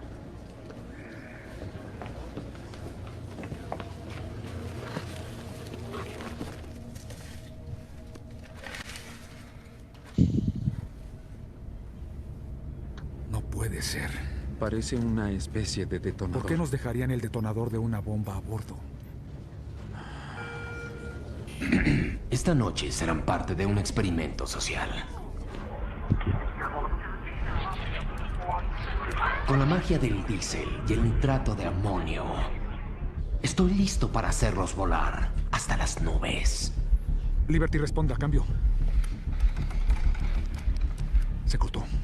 Si alguien intenta subir a los botes, todos morirán. Cada uno tiene un control remoto para detonar el otro barco. A medianoche los voy a hacer explotar.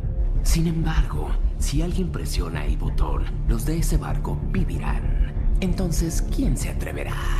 ¿La colección de los más buscados de Harvey Dent o los dulces e inocentes civiles? Ustedes eligen.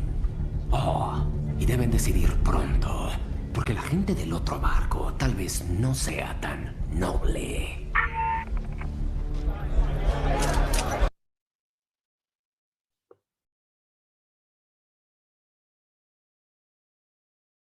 Bueno, para ver el resto de la película, van a tener que ver ustedes The Dark Knight. Pero, ¿entendieron cuál es el dilema social? Dos barcos, cada uno tiene un detonador. Entonces, la alternativa es, si nadie aprieta el detonador, a la medianoche van a volar los dos barcos. Y si aquel que decide apretar el detonador primero, puede llegar a sobrevivir con respecto al otro barco. ¿Sí? Entonces, por lo tanto, hay por supuesto muchos tripulantes dentro de cada barco.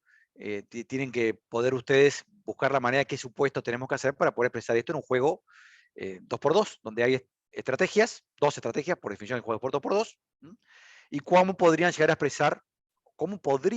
expresar distintas matrices de pagos en cada uno de los casos. ¿Está claro esto? Solo una ayudita, o sea, en este caso como que los jugadores son los barcos, ¿no? Porque hay cientos de personas arriba de cada barco, pero digo, piensen como en términos de cada barco como un jugador. Si ustedes ven la película, van a ver que se pelean dentro de los barcos, inclusive, para ver qué hacen. Por lo tanto, nosotros vamos a pensar que cada barco es un jugador. Ahí tienen la ayuda que le acaba de dar Ivonne, ¿sí? No tienen centenares de jugadores, tienen 2 jugadores, un barco y otro barco, y cada uno tiene que tomar la decisión de qué hace con el detonador. ¿Está claro? Bueno, vamos a los grupos. Los asignamos ahí, Ivonne. A ver cómo es. Esto es más grupos. Sección de grupos. Le pongo 10 grupos. Somos 44, bueno, que queden 8, ¿sí? 8 grupos. Los que no quieran no tienen por qué participar, pero no se vayan, porque así ven la construcción de la matriz. Viene la construcción de la matriz. Profe, ¿nos podrían habilitar la pizarra en pantalla para nosotros ir poder construyendo la matriz todos juntos? A ver, no sé si la ven todos juntos. Yo le pongo la pizarra. ¡Ah! No sé cómo se hace eso. No, yo tampoco. A ver, denme un segundo a ver si logro compartir pizarra.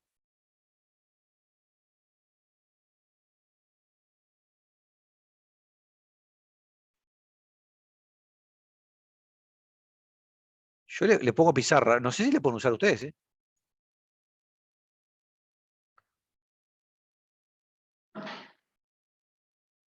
Pero pueden ver mi pizarra, pero no pueden tocarla. Me parece que no pueden, ¿eh? Yo le dejo la pizarra ahí, pero me parece que no pueden usarla. Para la próxima juego aprendemos cómo se hace. Aprendemos cómo se hace. Porque en esto somos tan nuevos como ustedes, entonces, ¿eh? Vamos ahí.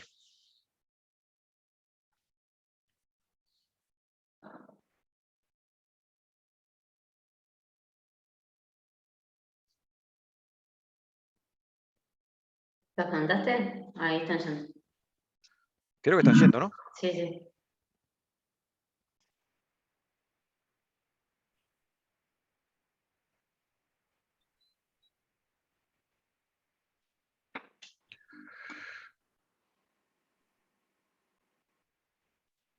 ¿Están todos aquí, de vuelta? Sí.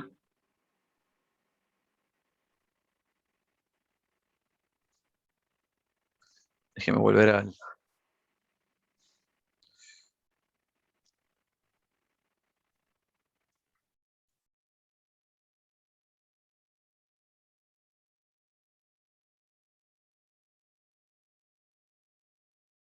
Bueno, ustedes estamos aquí, por lo tanto le estamos pidiendo que vean la matriz de pagos, que expresen con los elementos gráficos que hemos establecido estas clases, y identificando jugadores, estrategias y posibles pagos, este juego. A ver quién me da una pista cómo podrían hacerlo en una matriz 2x2. ¿Alguno de los grupos cómo hicieron? ¿Quiénes son los jugadores? Está el primer barco y el segundo barco. ¿Y las estrategias? El primer barco detona y no detona, y el segundo barco lo mismo.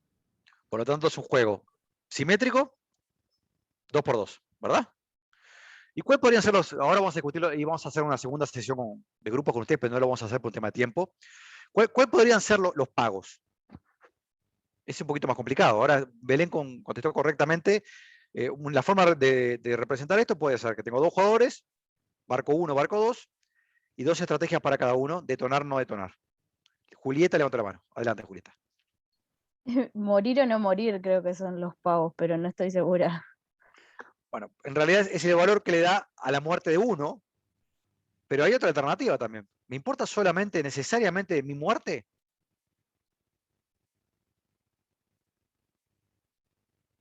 No, sino de las otras personas que están en los otros barcos y las que habitan mi mismo barco.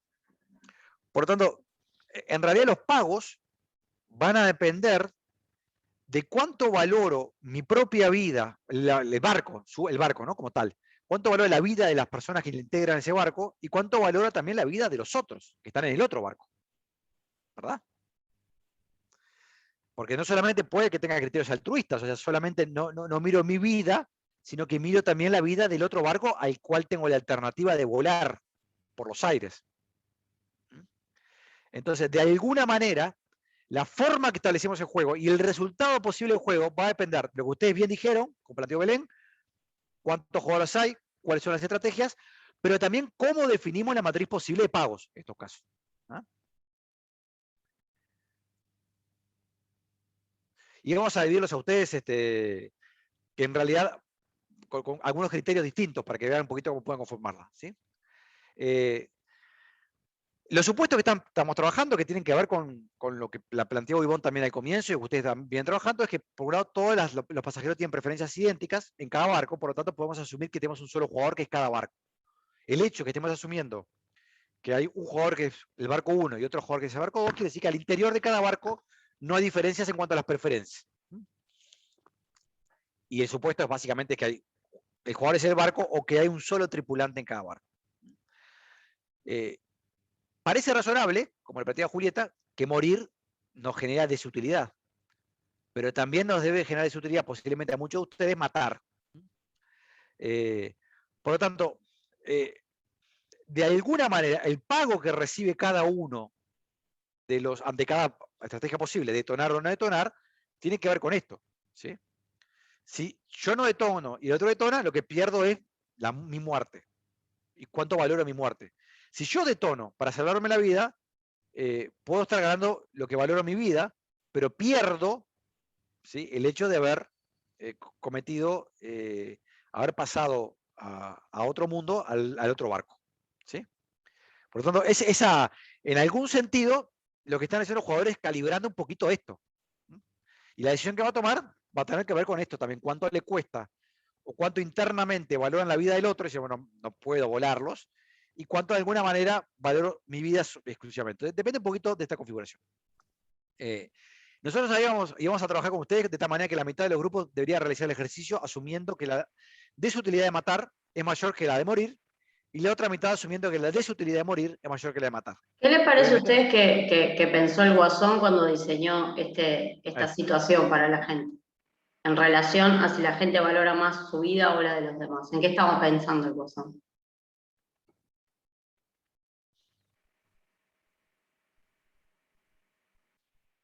Los puso en esa situación para algo, él que creía que iba a pasar. De hecho, le llama experimento social.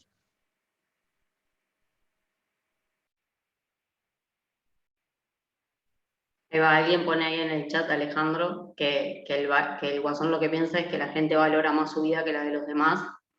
Por lo tanto... ¿Que serían homo economicus en ese sentido? ¿Puede ser? Si harías explotar al otro barco, por lo menos te diría que no sé si hemos sido puro, pero que valora más su vida que la del otro. Claro. Puede darle un valor a la vida del otro, pero claramente la vida de uno, piensa el Guasón, predomina sobre la del otro. Y ahí pusieron otro elemento en el chat que en realidad complejiza el juego, que nosotros no lo estábamos considerando porque si no se vuelve muy complicado, pero es cierto que en la película es un elemento, y es que en un barco hay presos y en el otro hay personas que no están condenadas a nada. Entonces, eso, para el que observa la situación, o sea, genera como ahí un elemento adicional de tensión en la decisión. No podría creer que los que no están condenados a nada podrían creer que su vida es más valiosa que la de los que sí están condenados a algo. Y de hecho eso surge, si ustedes siguen viendo la película, surge entre los argumentos cuando están discutiendo el barco de los civiles, de los no condenados, digamos, que surge en la discusión, bueno, pero estas personas no merecen vivir porque son criminales. Efectivamente surge. Pero pensar que como ellos son criminales y en algún momento hicieron mal a otra persona, no van a dudar en apretar rápido el botón y salvarse de ellos también. Efectivamente, eso es lo que creía el Guasón que iba a suceder, y no sucede. Bueno, muchos de ustedes ya habrán visto la película, y los que no se las recomiendo porque es muy genial. Perdón. Estábamos hablando de cuántas veces la habíamos visto con Ivonne, mientras usted estaba en los grupos. Bueno, estimados, entonces un poquito vamos a seguir con los 15 minutos que nos quedan para intentar resumir algunas ideas que tienen que ver con el equilibrio Nash. Vuelvo a repetirlo porque no nos va a dar para entrar en clase. Nosotros en la presentación pusimos, nosotros estoy siendo generoso porque no fui yo, fue Ivonne en realidad que hizo esta superposición de cosas, muchos ejercicios en esta presentación con equilibrio de Nash. Algunos son revisiones. Por lo tanto, está bueno que lo repasen y que los vean, para que los entiendan como mecanismo también de comprensión luego en el estudio. ¿Sí? Bueno, ¿cuáles son los jugadores? Ya me lo dijeron. ¿Cuáles son las estrategias disponibles? ¿Qué información tienen? ¿Cuáles son los pagos? Entonces, vamos a avanzar. Jugadores. Buque A y buque B. ¿Cuáles son las estrategias disponibles? Detonar y no detonar. ¿Qué información tienen cada uno de ellos? ¿Qué información tienen? Perdón, me fui antes. Acá no tenemos el transparencia. ¿Qué información tienen? En primer lugar, ¿qué va a pasar? Saben, porque el Guasón le dio todas las reglas de juego. Esto es muy sencillo. Si ustedes apretan primero el botón, se salvan. Si el otro aprieta el primer botón, murieron. Y si ninguno aprieta el botón, van a morir los dos. Esa es la primera información que tienen. Hay otra información que nosotros no le pusimos en el texto, porque lo que decía Ivonne, porque complejiza que también hay distintas composiciones en los barcos, que eso en el juego no es trivial tampoco, por lo que ustedes mismos plantearon. Pero para nosotros en este momento esa es la información de base que tenemos sobre qué va a suceder. Pero a priori puede que no conozcamos más que esto. Entonces vamos a suponer que tenemos, para el caso altruista extremo, la utilidad de matar es menor que la utilidad de morir. ¿Sí? Pues digo extremo porque acá quiero hacer una pequeña precisión. El concepto del altruismo puede ser que la persona sea altruista y que valore la vida de los otros, pero menos que la propia. En ese caso, en realidad no está mirando solamente su resultado, sino que le importa la vida del otro, pero tiene un grado de prioridad que donde la utilidad de matar claramente es menor que la de morir. Estamos hablando de una situación donde el altruismo lo lleva a una relación de utilidades de esta naturaleza. Por ejemplo, la utilidad de morir podría ser menos 10 y la utilidad de matar de 15. ¿Sí? De menos 15, obviamente. Y por lo tanto, la utilidad de morir y matar, o sea que mueren los dos, es 25.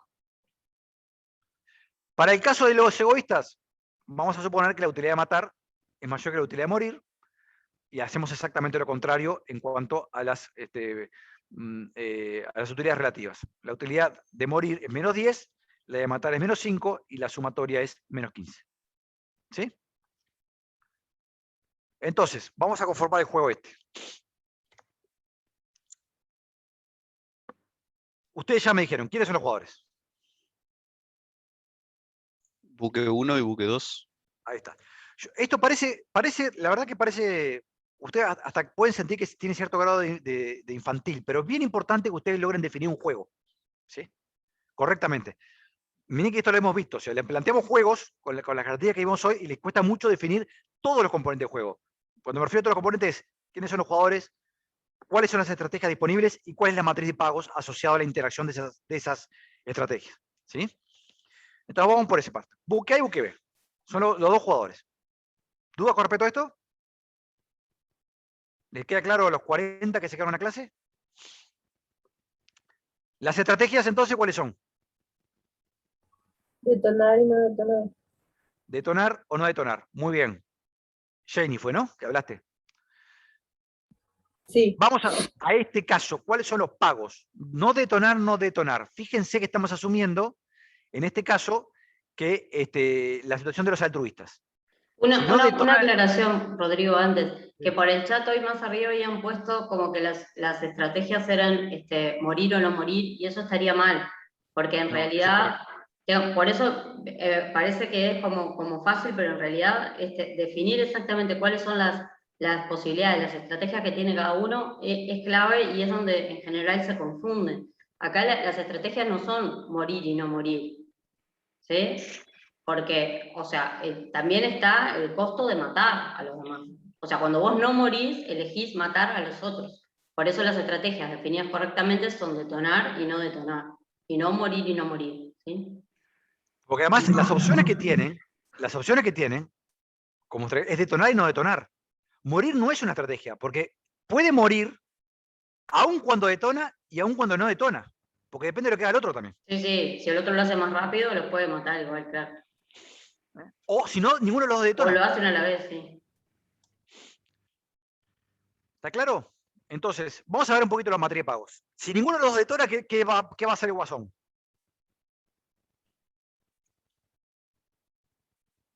A la medianoche. A matar. Por lo tanto, Menos los 10. pagos van a ser no detonar, los dos van a morir, ¿verdad?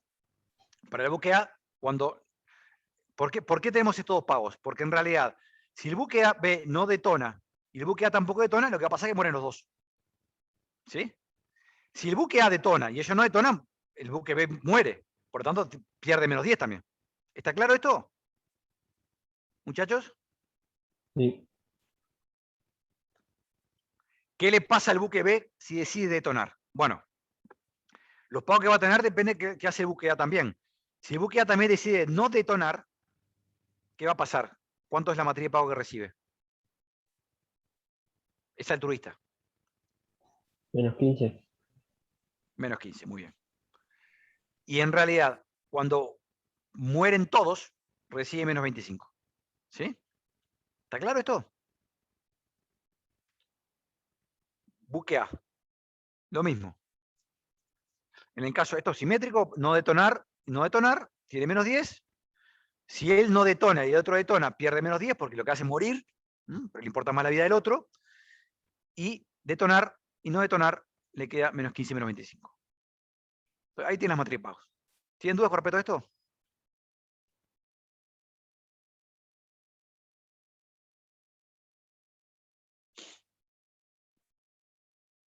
¿Qué equilibrios encontramos en este juego de Nash?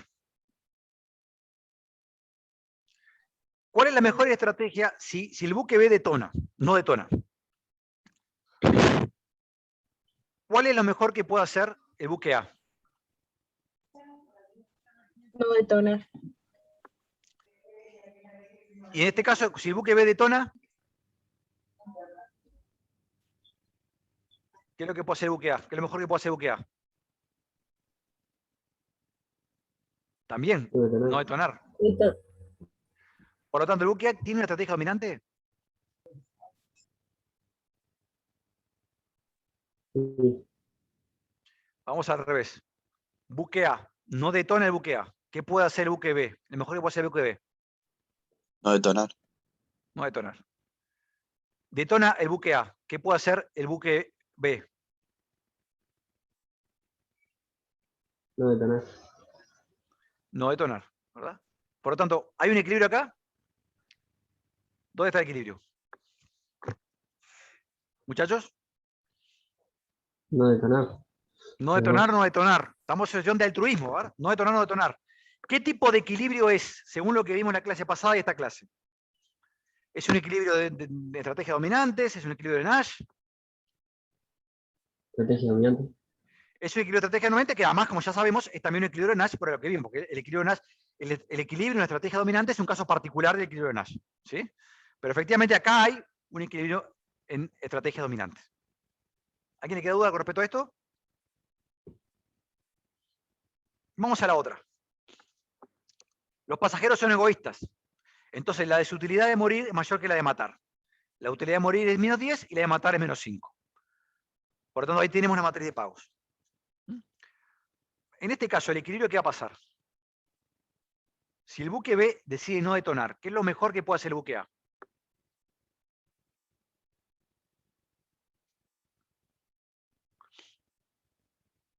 Detonar. Detonar. Detonar. Ahí tienen la mejor respuesta del buque A la estrategia de no detonar el buque B en este caso es detonar. Si el buque B decide detonar, ¿qué es lo mejor que puede hacer el buque A? No detonar. No detonar. Al revés, si el buque A decide no detonar, ¿cuál es la mejor respuesta a la estrategia del buque A de no detonar que tiene el buque B?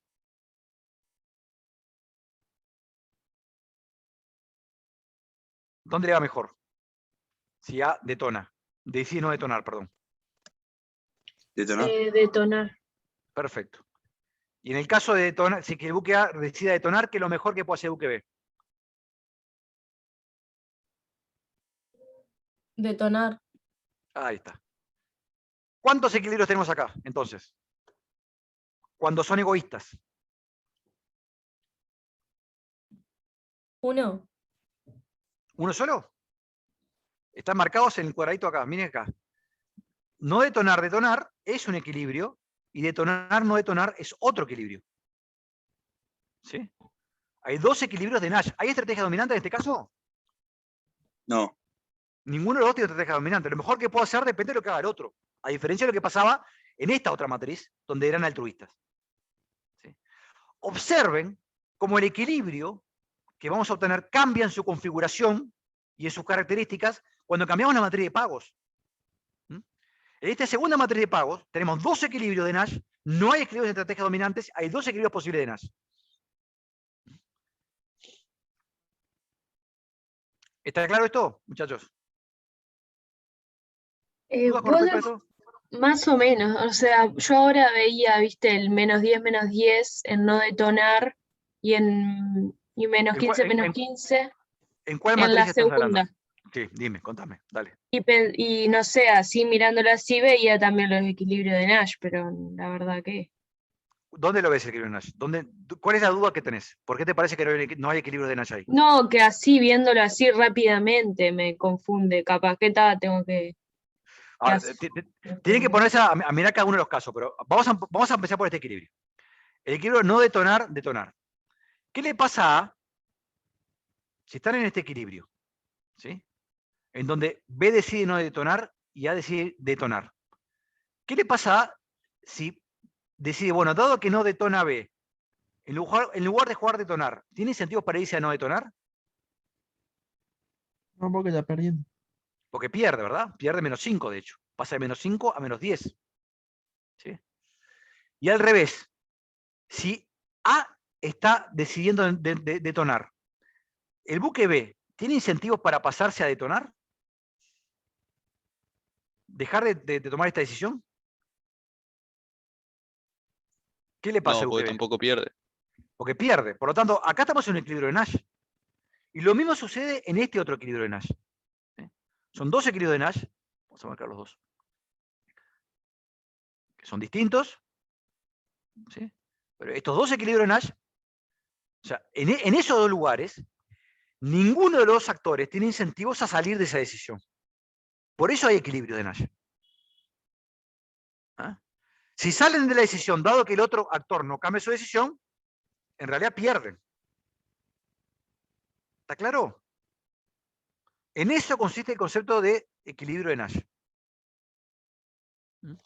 O sea, me parece que lo que confundía un poco a Belén, creo que fue la que habló, es que ella lo que observa es que el -10 son como dos valores iguales y el -15 son dos valores iguales. Pero eso no tiene nada que ver con el alcanzar el equilibrio. O sea, el equilibrio no significa que ambos obtienen la misma pérdida o la misma ganancia, sino esto que decía Rodrigo recién, o sea que ninguno tiene incentivos a cambiarse a la otra estrategia posible. ¿Sí? Una vez que uno de los jugadores establece una estrategia, el otro, ¿sí?, solo tiene un incentivo a estar en un lugar y no se va a cambiar de ese lugar. ¿Sí? Eso es lo que tienen que analizar, no los pagos que obtienen, si son iguales o no. Eso no es lo que constituye el equilibrio, sino la existencia de una situación en la que yo no tengo ningún incentivo a moverme. ¿Sí? Una vez que lo tengo. ¿Está claro, muchachos? Bueno, tienen varios ejercicios más en las transparencias. Les hago un comentario adicional. Mientras ustedes estaban en el grupo, resolvimos con Ivonne poner la clase de dudas para el miércoles que viene a la misma hora, a las 10 de la mañana. ¿Está? Por lo tanto, es una clase de dudas. Vamos a contestar dudas con ustedes. Es importante que estudien desde aquí a esa fecha, ¿sí? Con respecto a todo lo que hemos visto en primera parte del semestre. Sí, nosotros vamos a traer de hecho algunos ejercicios para que sean como disparadores de algunos temas y demás, pero la idea pero no vamos a dar una clase, ¿sí? La idea es que ustedes vengan con las dudas que tienen y poder evacuarlas, así que traten de hacer ejercicios y ver qué cosas ¿sí? No quedan claras, incluso en el foro, si quieren, pueden ir planteando, bueno, nos gustaría resolver este ejercicio o este que no me quedó claro, y entonces ahí sí traemos esos ejercicios para verlos. Eso estaría bueno. Si ponen algo en el foro, señalan algunos ejercicios, podemos preparar esos ejercicios como para traerlos a ustedes. ¿Sí?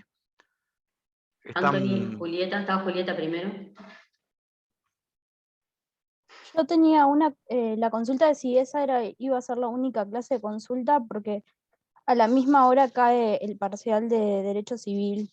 Y eso. Vamos a tener una sola, Julieta, y el tema es que van a tener revisiones toda la semana. Está perfecto. Gracias. Anthony. Si vamos a... ¿Cómo? A practicar lo de hacer la frontera factible y todo eso, lo de dibujar. No sé si entendí la pregunta. Sí. Que usted creo que hace 2 clases atrás, usted dijo que 4 días antes de la prueba íbamos a tener una clase donde nos enseñaría tipo a como que practicar hacer lo de frontera factible y funciones de producción. Porque alguien preguntó, sí, que tenía como dificultades para graficar la función de producción, y entonces yo le dije que podíamos hacer algún ejercicio en la clase de Google. ¿Podemos? Sí. O sea, traemos para hacer algún ejercicio que sea de graficar. Igual ahí, un comentario. Sin duda es un tema que es importante que ustedes entiendan, pero vuelvo a lo mismo. En el texto tiene explicado con mucho detalle cómo se construyen ambos conceptos. De hecho, está en forma interactiva. Si ustedes leen el capítulo correspondiente a función de producción y frontera factible en el libro, lo va construyendo paso a paso ese concepto.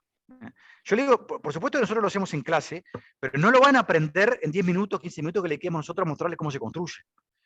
La forma de aproximarse a eso es leyendo el texto y estudiándolo en detalle, porque si ustedes leen el texto, se van a dar cuenta que el texto tiene muchas virtudes. En su versión electrónica, por ejemplo, los gráficos se construyen paso a paso para que ustedes vayan entendiendo cómo van emergiendo una frontera factible, una función de producción, etcétera, etcétera. Por lo tanto, esto es bien importante, que estas dudas que ustedes tienen, lo primero que hagan es recurran al texto y vayan a los apartados del texto que define función de producción, frontera factible, e intenten comprender lo que aparece ahí. Por supuesto, nosotros lo vamos a hacer en la clase de dudas, pero en la clase de dudas le podremos dedicar 15 minutos a esto y no más de eso, y es probable que si no tienen un estudio previo, tengan dificultades como para poder aprenderlo razonablemente bien de cara a la revisión.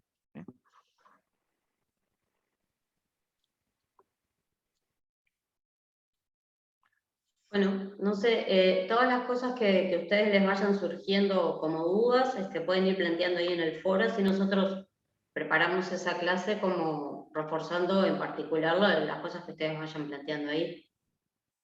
Pero sí, si ustedes no leen, hagamos lo que hagamos, no va a funcionar, obviamente.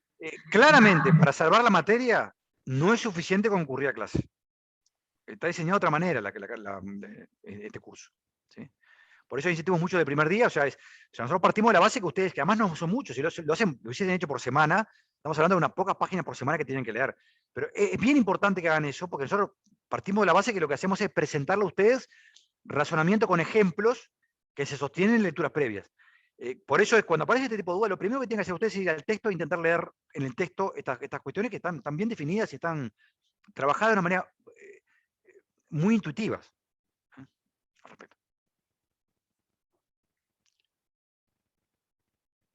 Bueno, gente. Bueno, si no tienen tienen todos los dudas, datos de la prueba, de lo que va, y los videos y todo eso, se los puse ahí en el EVA, ¿tá? Así que revisen el EVA. Nos vemos el miércoles. hasta luego. Gracias.